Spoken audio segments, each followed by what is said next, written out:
Eu queria trazer uma análise, pedir para você, né, você que está aí mais perto. Eu tenho observado daqui, pelas contas, pelas movimentações, o próprio Trump tentando se posicionar de maneira crítica ao Netanyahu, contas nas redes sociais, eu falo contas, são perfis, né, são pessoas, comunicadores, ligados à direita dos Estados Unidos e tentando mostrar que a narrativa, por exemplo, essa do hospital de ontem, um dos influenciadores que nos Estados Unidos contestou a versão de que foi um bombardeio por parte do Hamas, era alguém ligado à direita dos Estados Unidos. Então, como é que está isso? Quer dizer, a política interna dos Estados Unidos, a opinião pública segue fortemente alinhada? Você disse aí que agora perdeu a nuance do lado dos muçulmanos, né? Dos países árabes e muçulmanos, de um modo geral. Não tem mais nuance. Estados Unidos apoiando a crueldade israelense. E aí nos Estados Unidos, tem alguma nuance? O apoio dos Estados Unidos a Israel começa a perder força ou ainda não? O apoio maior é a Israel? Eu só faço o registro, Rodrigo. Ontem, inclusive, a gente teve protestos públicos em várias cidades dos Estados Unidos, inclusive na frente da Casa Branca. Na frente da Casa Branca, exatamente.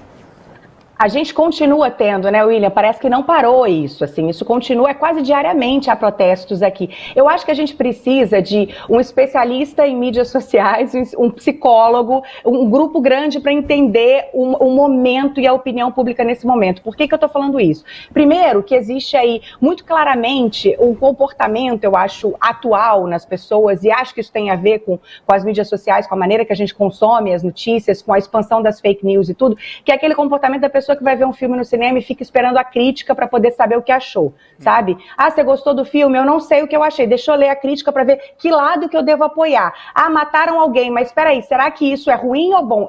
Esse alguém que morreu tá do meu lado ou não tá? A gente chegou num extremo de não saber se condena carnificina ou não para pensar de que lado a gente está. Então, assim, para mim esse é o primeiro ponto que eu acho que é muito importante.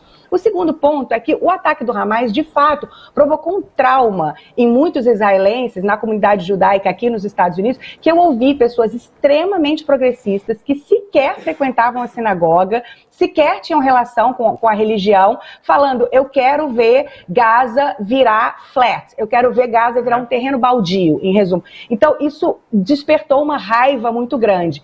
Com os acontecimentos dos últimos dias, isso mudou dramaticamente. A gente vê um discurso inverso, as pessoas falando, não, pera lá, talvez não seja assim, talvez a gente tenha que sim condenar aquele ataque, mas olhar os dias seguintes ao ataque com muita preocupação e também condenando. É possível para uma pessoa achar que aquilo foi um ataque terrorista tenebroso que o Hamas fez e que a postura de Israel posterior a esse ataque e anterior a esse ataque, com os colonos e com tudo isso, também não é positiva, né? Saiu até um artigo no Washington Post que eu achei maravilhoso, porque eu falava muito disso aqui. Ela fez uma brincadeira falando a palavra mas pede para ser retirada das seguintes frases. Mataram crianças e mulheres, mas o Israel está deixando sem comida, mas não tem mais, né? É um problema e outro problema.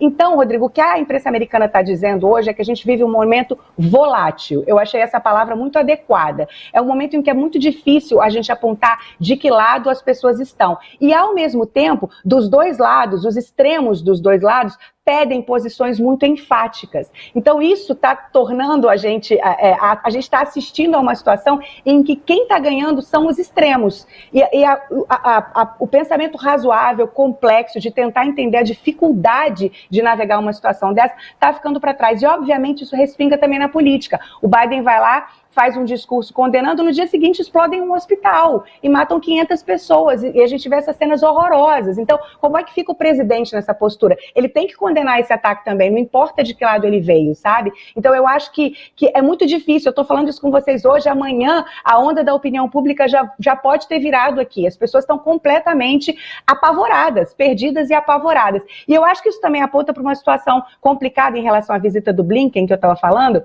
O objetivo principal dele era negociar a libertação desses reféns. Ele não chegou nem perto disso. E o que hoje analistas estão considerando é que uma solução militar, que é muito comum em Israel é muito bom nisso, né, em resgatar reféns, a gente vê na história vários episódios disso, esquece a solução militar, porque é difícil localizar, teriam que ser vários resgates, são quase 200 pessoas mantidas reféns, com perfis muito diferentes, tem criança, tem idoso, tem soldado, tem de tudo, então esquece a solução militar. O que sobra? A solução diplomática. Como que você faz uma solução diplomática se o Oriente Médio está dizendo que você é culpado pela morte de civis? Se não se pode confiar em você. Se os Estados Unidos estão tentando há dias pedir que os países árabes condenem pelo menos o ataque do Hamas e não conseguiram nada. Conseguiram que os Emirados Árabes Unidos condenassem e que o Bahrein condenasse. O resto ficou todo mundo quieto. Então os Estados Unidos agora se veem numa posição em que eles não querem negociar com os terroristas do Hamas, como eles chamam, e ao mesmo tempo eles têm que negociar porque não conseguem dar um passo na libertação desses reféns. Estão aí com o Catar como grande aliado, como grande mediador,